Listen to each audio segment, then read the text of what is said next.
Hello, crime fighters. I'm Ray the DA, and this is Straight Talk.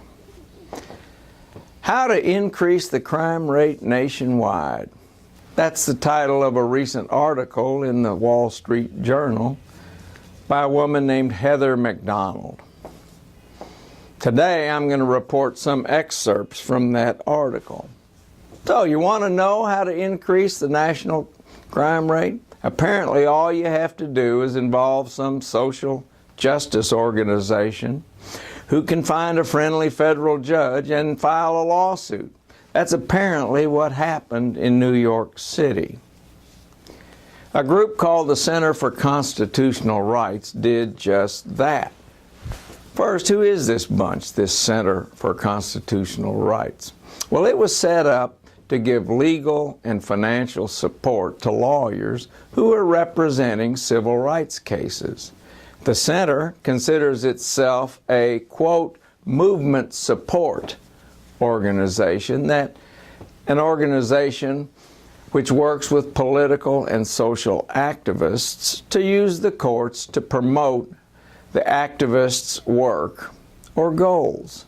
Cases are chosen not necessarily to win, but to try to raise public awareness of an issue, to generate media attention, or to energize activists who claim that they're harassed by local law enforcement. Well, this group filed a federal lawsuit against the New York Police Department claiming that the police department's policy of stop, question, and frisk was racial profiling, and as a result, they claim it's racist. Well, what is this policy called stop, question, and frisk?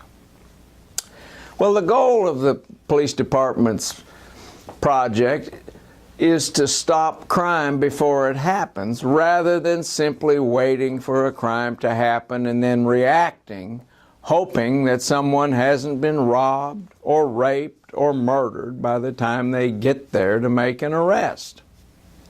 So how does it work?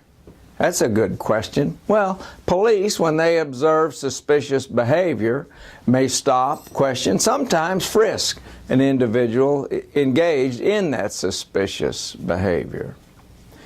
So, has that policy worked in New York? Well, hell yes, it's worked. And it's worked best in the inner city minority neighborhoods where most of the crime occurs.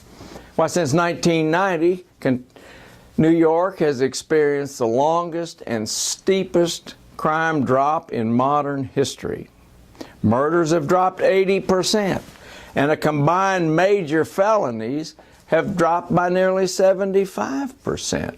The biggest beneficiaries of a dramatically safer New York City have been the law-abiding citizens who live in formerly high-crime neighborhoods. This policy has literally transformed these inner-city neighborhoods and allows the residents to live free from fear that they felt before. This lawsuit claims that the New York Police Department proactive policing is racist and discriminatory because blacks and Hispanics make up a large majority of those stopped and questioned by police. Of course, that claim ignores the reality of the situation. Want to know the facts? Well, here are the facts.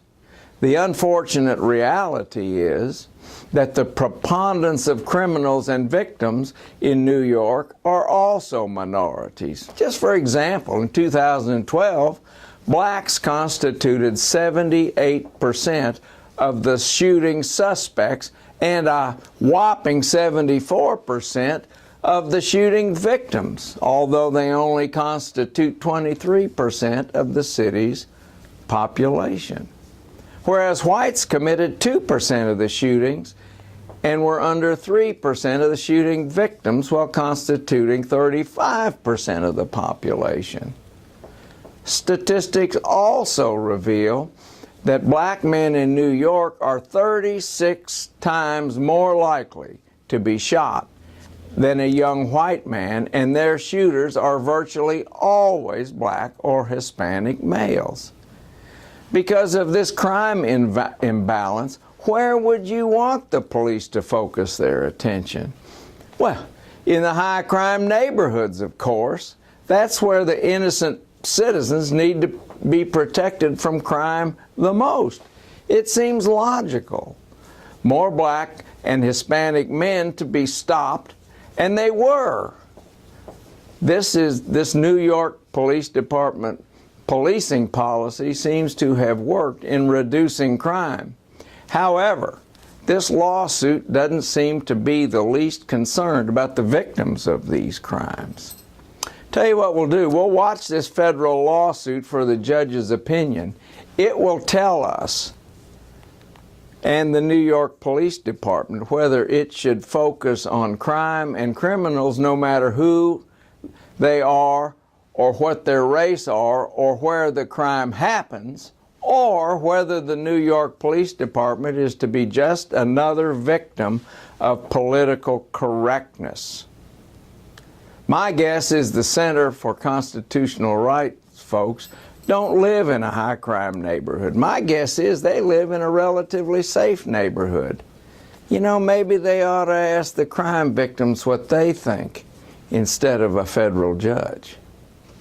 I'm Ray the DA, and this is Straight Talk.